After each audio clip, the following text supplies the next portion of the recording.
सुबह का समय था। सूरज की हल्की रोशनी जंगल के पेड़ों से छनकर नीचे आ रही थी। पंछी चहचहा रहे थे। रानो चिड़िया अपने जादुई घर से बाहर निकली। ये घर कोई साधारण घर नहीं था, बल्कि जादुई चिराग से बना था, जिसमें एक जिन की शक्ति बसी थी। वाह, क्या प्यारा घर है। ये सब उस जादुई जिन की देन है, जिसने मुझे चिराग दिया। अब मैं और मेरे बच्चे आराम से रह सकते हैं। जंगल के एक अंधेरे कोने में कालू कौवा और भुल्ला चील अपने साथियों के साथ बैठे थे। उनकी लालच भरी निगाहें रानो के घर पर टिकी थी। भुल्ले, वो रनो का घर देखा? दिन रात चमकता रहता है। ऐसा घर तो पूरे जंगल में किसी का नहीं है। जरूर उसमें कोई रहस्य छुपा है।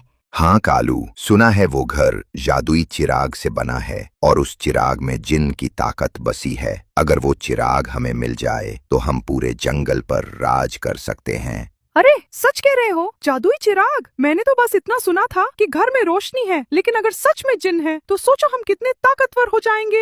हाँ भुल्ला, सोच कि अगर जिन हमारे कहने पर काम करने लगे तो हमें खाने पीने की चिंता नहीं रहेगी। न हमें घोंसला बनाना पड़ेगा, न बारिश से डरना पड़ेगा। और मैं तो उस जिन्न से कहूँगा कि मुझे पूरे जंगल का राजा बना दे। सब पक्षी और जानवर मेरे आगे झुकें।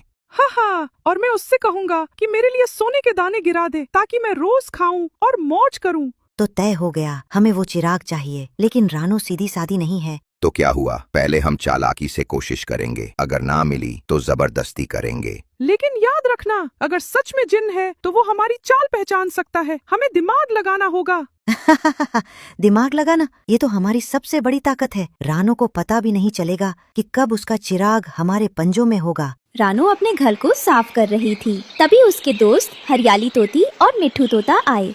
रानो बहन, खबर है कि कालू और भुल्ला तेरे घर पर नजर गड़ाए बैठे हैं। सावधान रहना, वो डाकू कुछ भी कर सकते हैं। अगर वो कोशिश करेंगे तो मैं भी हिम्मत से उनका सामना करूंगी। रात का समय था। कालू और बुल्ला धीरे धीरे रानो के घर की ओर बढ़े। धीरे चलो, चिराग अभी ले लेते हैं।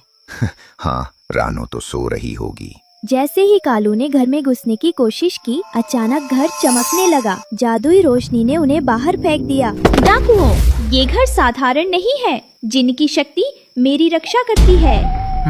अगली बार जरूर सफल होंगे। अगले दिन कालू और बुल्ला ने नई योजना बनाई। इस बार हम दोस्त बनकर जाएंगे और रानो से कहेंगे कि हमें कुछ दिन उसके घर में रहने दो।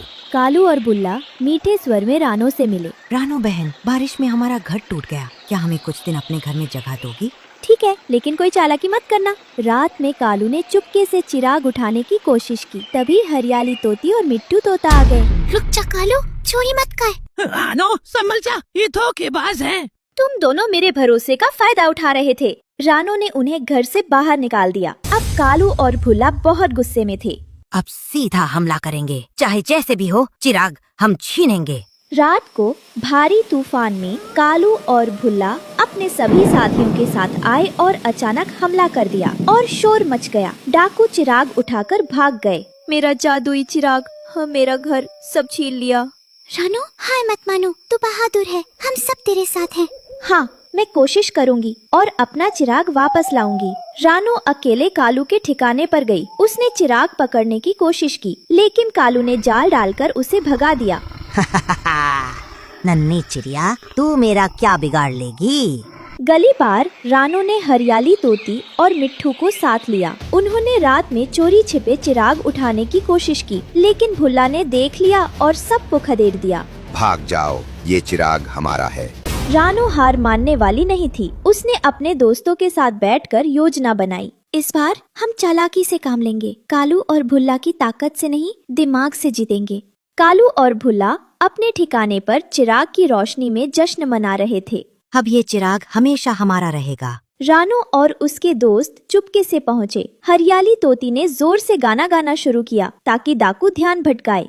जंगल में नाचा रे मोर, चिराग चमके जैसे चांदी लोर। जैसे ही डाकुओं का ध्यान भटका, मिट्टू तोते ने चिराग उठा लिया और रानो को दे दिया। रानो जल्दी भाग। कालू और भुल्ला चिल्लाते हुए पीछे दौड़े। रुको, वो चिराग हमारा है। नहीं, ये मेरे बच्चों का घर है। जैसे ही रानो ने चिराग घिसा, अचानक तेज रोशनी फैली। आसमान में बादल गरजने लगे। चिराग से धुएं का एक बड़ा गुबार निकला और उसमें से विशाल जिन्न प्रकट हुआ। उसकी आंखें लाल अंगारों जैसी चमक रही थी और उसकी आवाज गड़गड़ाहट की तरह गूंज रही थी। कौन जो इस चिराग को छूने की हिम्मत करता है, ये चिराग सिर्फ रानो का है। डाकुओं, तुम्हारी लालच अब यही खत्म होगी। अरे बुल्ले, ये जिन तो सचमुच निकल आया, अब क्या करें? डर मत कालू, अगर जिन्न है तो हम इसे भी डरा सकते हैं। चल हमला करते हैं। कालू, भुल्ला और भूरा कौवा मिलकर जिन्न पर झपटे। उनके पंजे और चोंच जिन्न को चोट पहुंचाने लगे, लेकिन जिन्न की ताकत के आगे वो सब छोटे साबित हुए। जिन्न ने हाथ उठाया और हवा का तूफान बना दिया।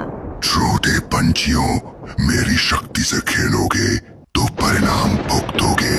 जिन्न के इशारे से तेज हवा चली। कालू हवा में इधर उधर टकराने लगा। भुल्ला चील का संतुलन बिगड़ गया और वो जमीन पर गिर पड़ा। भूरा कौवा चीखते हुए पेड़ से जा टकराया।